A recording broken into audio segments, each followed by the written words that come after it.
अस्सलाम वालेकुम दोस्तों, मैं हूं दिलों का नवाब असद महमूद और आज आपको बताऊंगा नवाब ऑफ कालाबाग मलक अमीर मोहम्मद खान के बारे में 10 चौंका देने वाले हकायक। दोस्तों, नवाब ऑफ कालाबाग मलक अमीर मोहम्मद खान तारीख का एक ऐसा दबंग किरदार था जो बैक वक्त एक सियासतदान के साथ साथ एक हीरो की खसूसियात रखता था। मगरबी पाकिस्तान में उनके रोब और दबदबे का यह आलम था कि बरतानिया की मलिका क्वीन एलिजाबेथ दोम भी उनके बारे में यह कहने पर मजबूर हो गई थी कि जंगल का शेर भी इनके हुक्म का ताबे है, और उनके मुंह से निकला लफ्ज ही लॉ ऑफ द लैंड यानी कि कानून बन जाता था। यहां तक कि जनरल अयूब खान जैसा डिक्टेटर भी उनसे डरता था।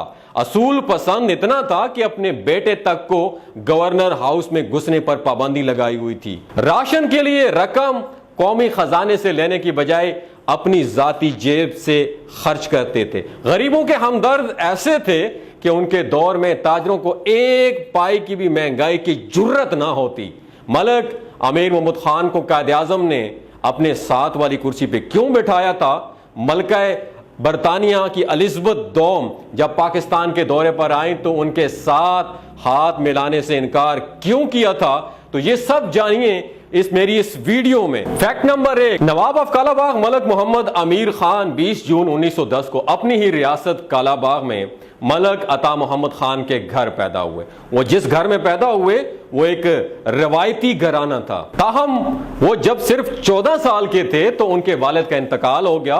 उस वक्त के कानून के मुताबिक स्टेट ऑफ कालाबाग की सारी जागीर बतौर अमानत अपने पास रख ली। नवाब ऑफ कालाबाग मलक अमीर मोहम्मद खान ने इब्तदाई तालीम एचिसन कॉलेज लाहौर से हासिल की, जो कि अंग्रेजों ने उस जमाने में नवाबों, सरदारों और सरमायादारों के लिए बनाया था। उसके बाद आला तालीम के लिए लंदन चले गए और ऑक्सफोर्ड यूनिवर्सिटी से एग्रीकल्चरल के शोबे में डिग्री हासिल की, जो कि बाद में मगरबी पाकिस्तान के गवर्नर बनने में उनके काम भी आई और उन्होंने ज़राअत में बहुत इंपॉर्टेंट रोल प्ले किया। और जब ये तालीम मुकम्मल करके वापस आए तो 1932 में अंग्रेजों ने उनके वालिद की जायदाद उन्हें वापस कर दी और ये अपने आवान कबीले और 177 मुरब्बा किलोमीटर स्टेट ऑफ कालाबाग के मालिक बन गए, जो कि पंजाब के जिला मियां वाली का भी हिस्सा थे।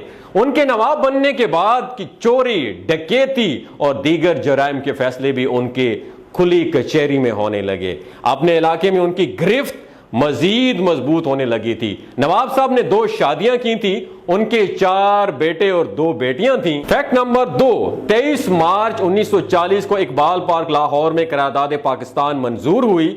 इस करारदाद की सदारत कायद आजम मोहम्मद अली जिन्ना खुद कर रहे थे। इस करारदाद के इजलास के बाद जब तहरीक पाकिस्तान के लिए चंदा जमा कर रहे थे तो एक नौजवान ने रोबदार आवाज में कहा कि इन लोगों ने जितना चंदा दिया है मेरा उनसे ज्यादा चंदा लिखना। यह नौजवान और कोई नहीं था बल्कि मेरे कालाबाग का नवाब था। नवाब ऑफ कालाबाग मलिक अमीर मोहम्मद खान थे। कायद आजम उनकी वतन से मोहब्बत, जोशो जज्बे से बहुत ज्यादा मुतासिर हुए और उन्हें अपने साथ वाली कुर्सी पे बिठाया ताकि तहरीक पाकिस्तान में हिस्सा लेने वाले और लोगों को भी मोटिवेशन मिले। 1946 के इंतखाबात में ऑल इंडिया मुस्लिम लीग को जितवाने में सर धड़ की बाजी लगा दी थी मलिक अमीर मोहम्मद खान ने और एक अहम सीट जितवाने में इंपॉर्टेंट रोल प्ले किया था। यह नवाब ऑफ कालाबाग का मुसलमानों के लिए नए बनने वाले वतन से मोहब्बत का अमली नमूना था। Fact number 3, Nawab of Kalabagh की जाती शिकारगाहें थीं, लेकिन उन्हें शिकार का कोई शौक नहीं था। ना ही वो शराब नोशी करते और ना कभी सिगरेट का नशा किया था। उन्हें सिर्फ अच्छी नस्ल के घोड़े पालने का बहुत शौक था और उनके स्तबल में बेहतरीन घोड़े हर वक्त मौजूद रहते थे। और मैं जब भी मेरा खुद विजिट होता है तो मैं उनकी अच्छी नस्ल के घोड़ों को जरूर विजिट करता हूं और उनका खानदान अभी भी अच्छी नस्ल के घोड़े रखने में शोहरत रखता है। उन्हें भेड़ें पालने का भी बहुत शौक था। डेयरी फार्मिंग और ज़राअत उनका बेहद शौक था। उनकी वजह शोहरत उनका नवाब होना या बहुत ज्यादा जायदाद का रखना नहीं था बल्कि उनका असूल पसंदी था, जिसकी वजह से लोग उन्हें नवाब कहते थे, जिसकी वजह से बड़ी बड़ी शख्सियात उनके बोर्ड हाउस, जिसे बोर्ड वाला बंगला भी कहा जाता है, वहां उनकी मेहमान हुआ करते थे। इन शख्सियात में शाह फैसल, शाह ईरान, अमेरिका की खातून अव्वल मलिका रोज वैलेट और बरतानिया की मलिका क्वीन एलिजाबेथ, सिकंदर मिर्जा और जुल्फकार अली भुट्टो जैसी शख्सियात उनकी मेहमान रह चुकी हैं। आला तालीम याफ्ता और मशहूर शख्सियात के साथ ताल्लुकात होने के बावजूद वो अपनी वैल्यूज और ट्रेडिशन के सख्त पाबंद थे। इस बात का अंदाजा आप इस बात से लगाया जा सकता है कि जब सिकंदर मिर्जा की बेगम नाहिद मिर्जा ने मलिक अमीर मोहम्मद खान से कहा कि मैं आपकी बीवी और बेटियों से मिलना चाहती हूं, तो उन्होंने जवाब दिया कि मेरे घर खवातीन पर्दे की पाबंद हैं। नाहिद मिर्जा ने कहा तो मैं तो एक औरत हूं।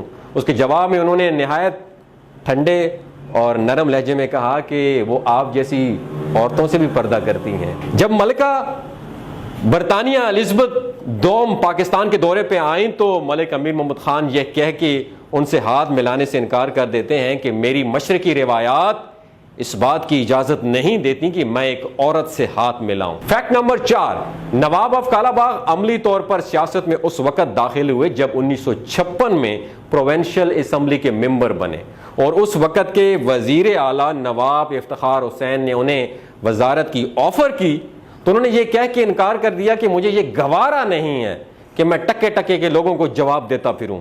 उसके बाद 1959 में उन्हें फूड एंड एग्रीकल्चर कमीशन का चेयरमैन बना दिया गया, जहां उन्होंने बेहतरीन परफॉर्मेंस दिखाई। जब इक्तदार अयूब खान के पास आया तो उन्हें मशरकी पाकिस्तान का गवर्नर बनने की पेशकश की गई, जिसे नवाब साहब ने अपनी शराइत पर कबूल कर लिया। यूं पाकिस्तान की तारीख में एक ऐसा हुक्मरान आया जिसने अपने इख्तियारात और ताकत का इस्तेमाल ऐसे किया जैसे पहले कोई नहीं कर सका, ना बाद में किसी को जुर्रत हुई।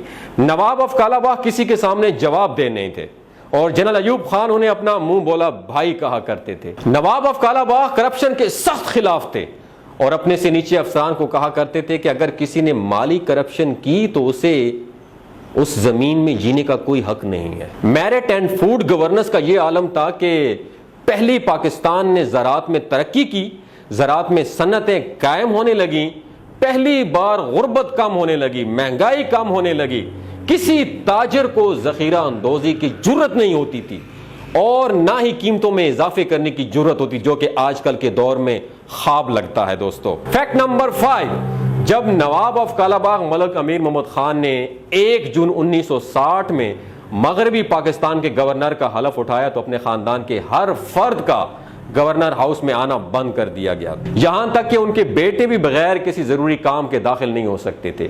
उनकी बीवी ने तो सारी उम्र गवर्नर हाउस का गेट तक नहीं देखा था। गवर्नर बनने के बाद उन्होंने तनख्वाहें लेने से भी इनकार कर दिया था। नवाब साहब का किचन चलाने के लिए सरकारी खजाने से राशन लेने की बजाय कालाबाग से एक रेलगाड़ी आती थी जो उनका राशन लेकर आती थी, जिसमें गंदम, दूध, देसी घी, शक्कर और दीगर अजनास शामिल होते थे। अयूब खान ने जब एग्रीकल्चरल रिफॉर्म्स का ऐलान किया तो नवाब ऑफ कालाबाग ने हुकूमत को अपनी 22,000 एकड़ जमीन दे दी थी। जब सरकारी अफसरान या मुलाजिमीन की तैनाती करते तो उनकी मुकम्मल इन्वेस्टिगेशन करते थे और उनके कई कई नस्लों तक शजरा नस्ब मालूम करते थे। एक बार किसी ने पूछा कि नवाब साहब आप इतनी एहतियात क्यों बरतते हैं, तो नवाब साहब ने क्या कमाल जुमला फरमाया कि हम तो घोड़ा और कुत्ता भी नस्ल देख के रखते हैं, ये तो फिर भी हमारे मुल्क का मामला है। फैक्ट नंबर 6, नवाब साहब के दौर में लाहौर से एक 5 साल का बच्चा अगवा हो गया तो नवाब साहब ने ऑर्डर पास किया कि 24 घंटों के अंदर बच्चे को बाजियाब कराया जाए। जब पुलिस ने थोड़ी सी रवायती सुस्ती दिखाई तो नवाब साहब ने एसपी, एसएसपी और डीएसपी के बच्चों को उठाकर कालाबाग भिजवा दिया और कहा कि जब तक वो बच्चा नहीं मिल जाता तब तक आप लोग भी अपने बच्चों से नहीं मिल सकते। उनके उस अमल से शाम तक बच्चा मिल गया और मुजरिमों को सरेआम फांसी भी दी गई। उसके बाद उनके दौर में फिर कभी बच्चा अगवा होने का वाकया पेश नहीं आया। इस तरह 1965 की जंग में नवाब साहब ने ऐलान किया था कि जंग का आगाज हो चुका है, मार्केट से अजनास गायब नहीं होनी चाहिए और ना ही कीमतों में इजाफा होना चाहिए। नवाब साहब को इतला मिली कि फलां बाजार में एक ताजिर मुकर्ररा कीमत से ज्यादा कीमत वसूल कर रहा है। नवाब साहब बगैर किसी प्रोटोकॉल के उस ताजिर के पास गए, अपनी मूछों को ताव दिया और कहा कि अगर कीमतों में कमी ना की और मुकर्ररा कीमत में खरीदो फरोख्त ना किया तो मैं तुम्हें जमीन में जिंदा गाड़ दूंगा। उसके बाद जंग के खात्मे तक किसी ने भी कीमतें बढ़ाने की जुर्रत नहीं की और आवाम के सर से एक्स्ट्रा महंगाई का बोझ भी हट गया और गरीब आवाम की जिंदगी मुनाफाखोरों और जखीर अंदोजों के शर से महफूज रही। फैक्ट नंबर 7, 1965 की पाक भारत जंग के दौरान नवाब साहब को कहा गया कि वो गवर्नर हाउस छोड़कर किसी महफूज मकाम पर शिफ्ट हो जाएं, तो नवाब साहब ने दबंग जवाब देते हुए कहा कि मेरी गैरत गवारा नहीं करती कि मेरे मुल्क के नौजवान सरहदों पर लड़े और मैं छुप कर बैठ जाऊं। जनरल शेर अली बताते हैं कि वो हेलीकॉप्टर से एक महाज पर जा रहे थे कि उन्हें फ्रंट लाइन पर एक सादा से कपड़ों में शख्स नजर आया जो सिपाहियों से बात कर रहा था। जब वो हेलीकॉप्टर से उतरकर वहां गए तो देखा कि नवाब साहब नौजवानों में बिस्किट तकसीम कर रहे थे। ये बिस्किट उनके घर से बनाकर लाए गए थे जो कि सूजी और देसी घी के बने हुए थे। जनरल शेर अली बताते हैं कि मैंने नवाब साहब से कहा कि हमारे मुल्क को आप जैसे लीडर की जरूरत है, तो उन्होंने कहा कि जंगें कौम के हौसले और जज्बे से जीती जाती है और मैं भी इस कौम को का हिस्सा हूं। Fact number 8, Nawab of Kalabagh Malik अमीर मोहम्मद खान का 6 साल दौरे हुकूमत जनरल अयूब खान के मार्शल लॉ का दौर था और इसी दौर में इनकलाबी शायर हबीब जालिब ने शोहराए आफाक नज़म मैं इस दस्तूर को नहीं मानता, मैं नहीं मानता, ये भी लिखी थी। हबीब जालिब से बहुत ज्यादा तंग थे। उन्होंने नवाब साहब से कहा कि इस शख्स का कुछ करो यार, तो नवाब साहब ने जवाब दिया कि अगर इस शख्स के पास जायदाद होती तो छीन लेता, अगर इसके पास दौलत होती तो उस पर कब्जा कर लेता, अगर इसके पास घर होता तो उस पर भी कब्जा कर लेता, मगर इस शख्स के पास शायरी के सिवा कुछ भी नहीं है, मैं इसलिए इसके सामने बेबस हूं। नवाब साहब के दौर में जहां सन्नती तरक्की का दौर था वहां इक़्तिदार के ईवानों में पसे पर्दा बहुत कुछ होता रहा, ताहम नवाब साहब सियासी गंद से हमेशा दूर रहते थे। उन्होंने अयूब खान के बेटे को सियासत में बेजा मुदाखलत पर तनकीद की और अयूब खान को बहुत से गलत कामों से भी रोका, लेकिन अयूब खान ने उनकी एक न सुनी। इस तरह उन दोनों के दरमियान थोड़ी सी दूरियां आती गईं। नवाब साहब ने उन्हें फौज के इख्तियारात जनरल याहिया के हवाले करने से भी रोका। जब आपकी बात ना सुनी जाए और असूलों पर समझौता न करें तो वही होता है जो नवाब साहब ने कहा था। उन्होंने इज्जत से इस्तीफा दे दिया। इस्तीफा देकर नवाब ऑफ कालाबाग अपनी रियासत कालाबाग वापस आए और अपनी रियासत संभाली। नवाब साहब नाश्ते में गाजर और बादाम पसंद करते थे और सालों से ताकत के इस खजाने का नाश्ता करते आए थे। नवाब साहब को उनके आबाई कब्रिस्तान में सपुर्द खाक किया गया जहां वो आराम कर रहे हैं। दोस्तों, ये तो थे कालाबाग के नवाब ऑफ कालाबाग मलिक अमीर मोहम्मद खान। अगर आपको ये वीडियो अच्छी लगी हो और आप भी चाहते हैं कि नवाब ऑफ कालाबाग की तरह सियासत करें, नवाब ऑफ कालाबाग की तरह जिंदगी गुजारें और उन्हीं की तरह असूलों पर कंप्रोमाइज ना करें, तो नवाब ऑफ कालाबाग मलिक अमीर मोहम्मद खान की तरह बनने की कोशिश करें। और आपने इस वीडियो से क्या सीखा, नीचे कमेंट सेक्शन में अपना एक्सपीरियंस जरूर शेयर कीजिएगा।